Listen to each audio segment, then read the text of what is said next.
Namaku Rina, mahasiswi semester 6 di salah satu universitas swasta di Makassar. Liburan semester kemarin, aku diajak teman kosku, Nesa, buat nginep beberapa hari di kampung halamannya yang ada di daerah Toraja. Katanya sih, tempatnya adem, sejuk, dan jauh dari bisingnya kota.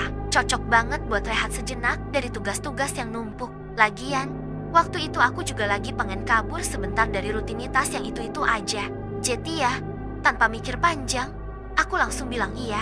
Kami berangkat naik mobil, bareng sama paman Nesa yang kebetulan lagi mau pulang kampung juga. Sepanjang jalan, aku disuguhin pemandangan yang luar biasa. Pegunungan tinggi, hutan pinus, lembah hijau. Makin lama, udaranya juga makin dingin dan segar. Tapi jujur aja, ada satu hal yang bikin aku agak nggak nyaman sejak masuk ke perbatasan desa. Rasanya tuh kayak berat, bukan cuma karena perjalanan panjang, tapi kayak ada sesuatu di udara yang beda. Aku sempat mikir, mungkin cuma sugesti, atau karena masuk wilayah baru aja, namanya juga tempat asing. Pasti ada rasa nggak biasa di awal. Kan, begitu nyampe di rumah neneknya Nesa yang biasa dia panggil Indobua, aku langsung kagum. Rumahnya itu rumah adat khas Toraja.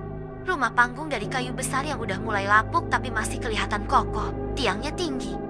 Di bawah rumahnya ada gudang kecil dan kandang ayam. Dan di pojok, agak jauh dari rumah utama, ada bangunan kecil berdinding bambu yang ternyata adalah kamar mandi. Malam pertama di sana, suasananya tenang banget. Angin dingin semilir, suara jangkrik bersahut-sahutan, dan lampu temaram dari lampu minyak bikin suasana terasa damai. Kami duduk bertiga di beranda, minum kopi sambil ngobrol ngalor ngidul. Sampai akhirnya, obrolan kami ngalir ke hal yang agak lain. Kalau mandi, jangan nyanyi di kamar mandi ya. Nah, kata Indo buat tiba-tiba. Aku spontan nengok ke Nesa, nunggu dia kasih tanda ini bercandaan atau serius. Tapi dia cuma senyum simpul. Kayak, ya udah tahu aja, aku yang belum ngerti.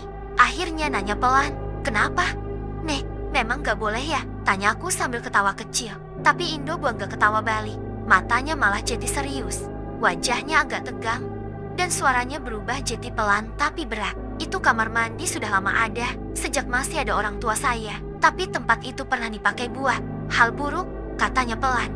Dulu pernah ada anak gadis yang mati di situ, gantung diri. Katanya sih, karena dijodohkan dengan orang yang gak dia cinta. Sejak saat itu, tempat itu kerasa beda. Gak semua orang bisa rasain. Tapi beberapa pernah ngalamin kejadian aneh. Aku langsung merinding. Aku pikir dia bakal bilang ini cuma cerita orang dulu buat nakut-nakutin anak kecil. Tapi nada bicaranya beda. Terlalu serius buat dianggap lelucon. Lalu hubungannya sama nyanyi di kamar mandi apa? Nek, aku masih penasaran. Indo buat menatap ke arah pohon bambu di depan rumah. Katanya, suara nyanyian bisa manggil dia. Apalagi kalau nadanya mirip lagu yang dulu sering dia nyanyikan. Nesa akhirnya buka suara juga. Waktu kecil, sepupu aku pernah nyanyi di kamar mandi itu. Dia nyanyi lagu anak-anak. Katanya dia dengar ada suara lain ikut nyanyi. Padahal dia sendirian. Malamnya dia demam tinggi. Matanya kosong. Ngomong ngawur. 3 hari gak sadar. Setelah dibawa ke dukun kampung, baru sembuh. Aku ketawa kecil, mencoba menenangkan suasana. Ih, serem amat. Kayak cerita-cerita urban legend gitu ya. Nesa gak ikut ketawa. Dia malah bilang, aku juga dulu gak percaya. Sampai aku ngalamin sendiri waktu SMP. Gak ganggu sih, tapi ada bayangan yang muncul di cermin kamar mandi. Padahal aku gak lagi ngaca. Aku jadi terdiam. Meskipun masih ada bagian dari diriku yang mikir ini cuma cerita turun-temurun yang dibumbui biar dramatis. Tapi entah kenapa, hawa di sekitar kami mendadak jadi dingin. Bukan dingin udara gunung, tapi dingin yang bikin bulu kuduk berdiri. Aku akhirnya ngangguk pelan, tanda paham. Oke deh, Nolan, gak nyanyi di kamar mandi, kataku sambil setengah bercanda. Tapi Indo buat tetap diam. Matanya masih tertuju ke arah kamar mandi itu, seakan mengawasi sesuatu. Malam itu, aku tidur di kamar samping Nesa. Kami sempat ngobrol sebentar sebelum tidur. Tapi aku masih kepikiran soal cerita tadi. Apa iya tempat seindah itu menyimpan sesuatu yang menyeramkan? Apa ya ada makhluk yang bisa terganggu cuma karena suara nyanyian? Aku buka jendela sedikit. Angin malah menyelinap pelan. Dari kejauhan, aku bisa lihat siluet kamar mandi. Itu gelap, dingin, dan sunyi. Tapi ada sesuatu yang bikin dadaku sesak. Padahal aku belum lihat apa-apa. Di kepalaku, Pertanyaan terus muter. Kenapa arwah itu masih di sana? Apa yang dia tunggu? Tapi aku buang semua pikiran aneh itu jauh-jauh. Aku harus mikir logis. Mungkin ini cuma cerita rakyat yang diturunkan. Biar orang gak seenaknya di tempat umum. Ya, mungkin. Tapi sebelum tidur, aku sempat dengar sesuatu. Lagu, pelan banget, dari kejauhan. Nadanya familiar, tapi samar. Aku langsung bangun dan nengok ke arah jendela. Tapi gak ada apa-apa. Cuma malam, gelap, dan suara jangkrik. Aku tarik selimut lebih tinggi dan berusaha tidur. Tapi suara itu masih ada dan aku mulai sadar. Itu bukan lagu dari luar. Itu dari dalam kepalaku. Atau dari kamar mandi di bawah sana. Hari ketiga aku di desa itu. Cuacanya lagi panas-panasnya. Matahari nyengat banget. Bikin badan lengket walaupun baru duduk sebentar di beranda. Angin yang biasanya sejuk. Hari itu rasanya juga jadi malas gerak. Nesa lagi keluar ke rumah tetangga buat beli bahan masakan. Katanya mau masak bareng sama tante sebelah rumah buat acara kecil besok. Aku sendiri di rumah. Indo buat lagi istirahat di kamar. Karena udaranya gerah banget, aku mutusin buat mandi. Toh gak ada kerjaan juga. Lagian, keringetan terus bikin badan gak enak. Aku ambil handuk, sabun, baju ganti, dan satu hal yang hampir gak pernah aku tinggal, HP. Biar bisa dengar musik, pikirku. Biar mandi jadi lebih rileks. Aku turun lewat tangga kayu rumah, pelan-pelan sambil nahan suara langkah. Karena Indo buat lagi tidur siang. Kamar mandi yang letaknya di bawah rumah itu. Posisinya memang agak terpencil. Di pojok, dekat kandang ayam. Dengan dinding setengah bambu dan sebagian tembok. Atapnya seng tua. Dan pintunya dari papan kayu yang udah banyak bolong kecilnya. Aku sempat ngelirik sekeliling. Sepi, ayam-ayam juga entah kemana. Mungkin berteduh. Dari panas, suasana terasa kosong. Pas masuk, aku nyalain keran. Airnya dingin banget.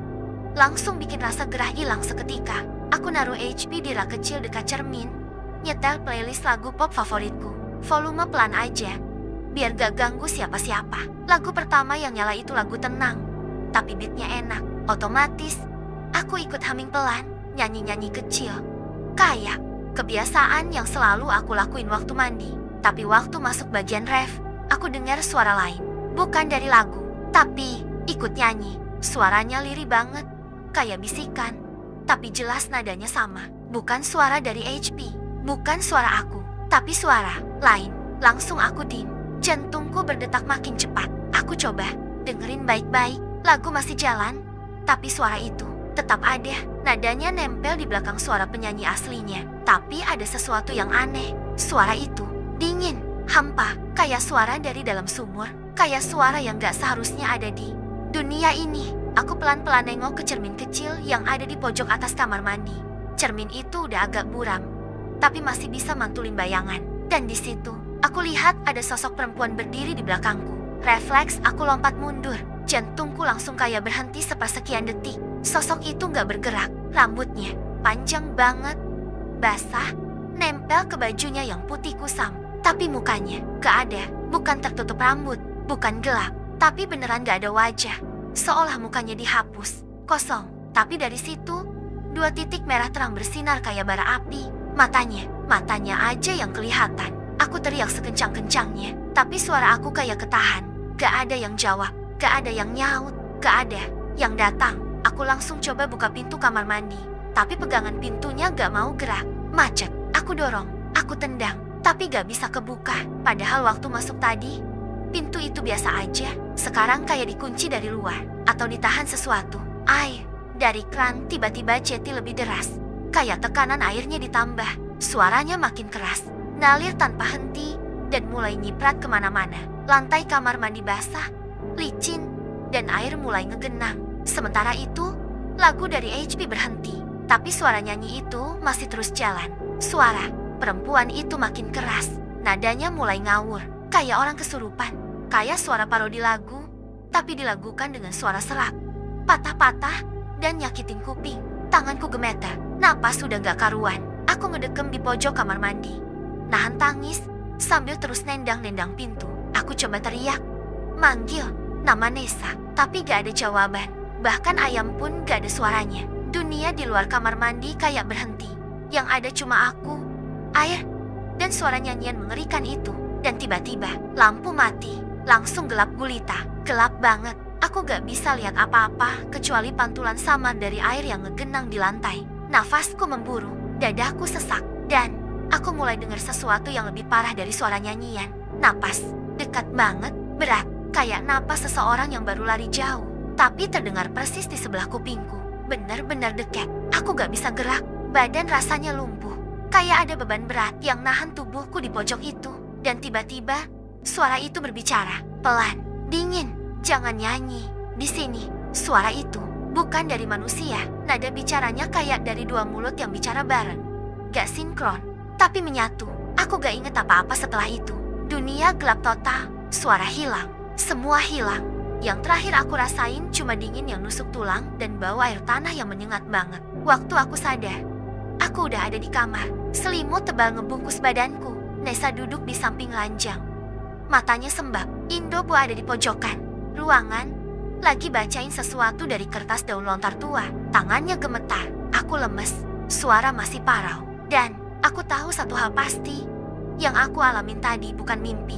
Dan mulai dari situ, semuanya berubah. Pas aku sadar, aku udah ada di kamar. Badan rasanya berat banget. Kepala nyut-nyutan. Tenggorokan kering. Dan tubuhku dingin kayak baru keluar dari kulkas. Selimut tebal ngebungkus tubuhku sampai leher. Dan suara samar-samar mulai terdengar jelas. Suara Nessa manggil-manggil namaku dengan panik. Aku pelan-pelan buka mata. Pandanganku masih kabur. Tapi aku bisa lihat jelas wajah Nessa yang udah sembab. Matanya bengkak kayak habis nangis lama. Indobo juga ada di situ. Duduk di pojok kamar.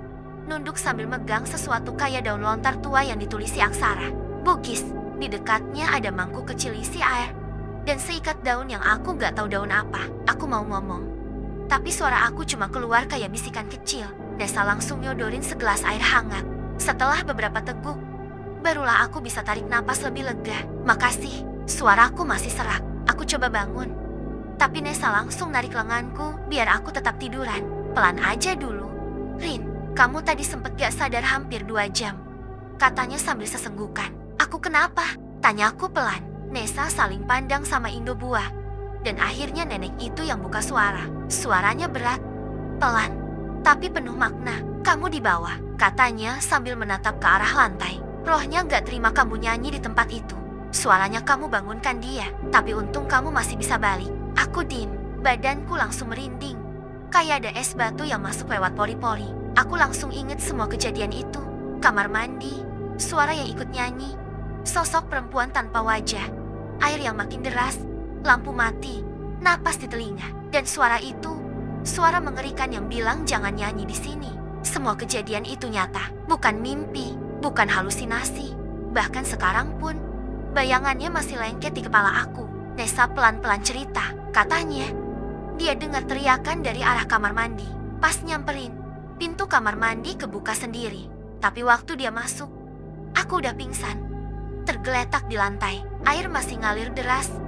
HP-ku jatuh di lantai, layar retak, tapi anehnya, musiknya masih nyala, lagu yang sama, berulang-ulang, tapi suaranya kayak rusak, patah-patah. Nessa langsung panik, manggil Indobo, dan mereka sama-sama bawa aku ke kamar. Indobo gak banyak tanya, dia langsung ambil air, doa-doa, dan nyembur-nyemburin sesuatu ke tubuhku. Baru setelah itu, aku sadar, waktu aku ceritain semua yang aku alami di kamar mandi.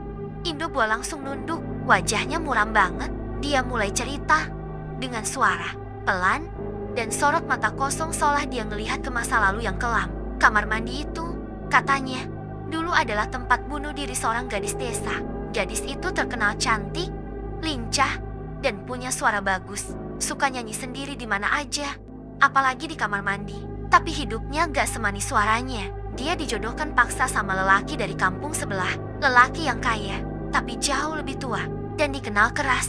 Malam sebelum hari pernikahannya, gadis itu kabur dari kamar, dan pagi-paginya ditemukan tergantung di kamar mandi itu. Rambutnya menutupi wajahnya, dan masih terdengar samar-samar suara nyanyian lirih di sekitar tempat. Itu, sejak kejadian itu, banyak warga mulai ngalamin kejadian aneh. Awalnya cuma bisikan, lalu bayangan di cermin. Lama-lama, mulai muncul suara yang ikut nyanyi setiap ada yang bersenandung di kamar mandi itu. Lama-lama makin parah, ada yang kesurupan, ada yang ngilang berjam-jam, dan pas balik, gak bisa ngomong sama sekali. Bahkan ada satu anak yang hilang selamanya, gak pernah ditemukan. Cuma handuk dan sandal jepitnya aja yang ada di depan kamar mandi. Tapi badannya gak pernah kembali. Sejak saat itu, muncul larangan tidak tertulis.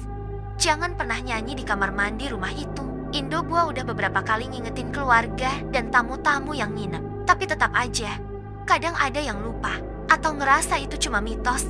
Dan tiap ada yang langgar, sesuatu pasti terjadi. Nessa langsung nangis waktu dengar penjelasan itu. Dia bilang, harusnya dia kasih tahu aku dari awal. Harusnya dia serius waktu Indobua bilang soal larangan itu. Tapi waktu itu dia gak enak. Takut bikin aku parno duluan. Lagian, dia sendiri udah lama gak ngalamin apa-apa. Jadi dia pikir tempat itu udah tenang. Tapi ternyata belum. Dan aku yang kena. Aku cuma bisa nangis pelan. Bukan karena marah, tapi karena ketakutan dan rasa bersalah yang campur aduk. Harusnya aku dengar waktu dibilang jangan nyanyi. Harusnya aku gak remehkan peringatan itu. Tapi semuanya udah kejadian. Besok paginya, kami langsung pamit pulang. Indobua sempat nganterin kami sampai mobil datang. Sebelum masuk mobil, dia sempat pegang tanganku. Matanya menatap tajam ke arahku. Jaga suara. Nak, jangan biarkan dia ikut. Kalimat itu bikin aku langsung merinding lagi. Sepanjang perjalanan pulang ke Makassar, aku banyak tim. Nessa juga. Suasana di mobil sepi. Cuma suara mesin dan angin dari luar yang kedengeran. Tapi di dalam kepala aku, suara nyanyian itu kadang muncul. Samar, kayak suara gema dari tempat jauh. Tapi cukup buat bikin tengkuku dingin. Udah berbulan-bulan berlalu sejak kejadian itu. Tapi efeknya masih ada. Sampai sekarang, aku gak pernah nyanyi di kamar mandi lagi. Bahkan humming pelan aja aku tahan. Kalaupun aku pengen denger lagu, aku setel lagu instrumental aja, tanpa lirik. Takut kalau aku ikut nyanyi, dia ikut juga. Setiap kali aku lihat cermin di kamar mandi, perasaan gak enak langsung muncul. Kayak ada yang ngeliatin dari balik kaca. Kadang aku bahkan gak berani mandi malam, cuma pagi atau siang, dan itu pun cepet-cepet. Karena tiap aku masuk kamar mandi, suara itu kadang kayak mau muncul lagi. Mereka bilang, semua kamar mandi itu tempatnya bersih. Tapi aku belajar satu hal, gak semua kamar mandi itu kosong. Kadang ada yang masih nunggu, bukan buat mandi, tapi buat dengar suara nyanyian. Dan kalau kamu nekat, mungkin kamu bakal diajak nyanyi bareng. Tapi gak akan bisa berhenti.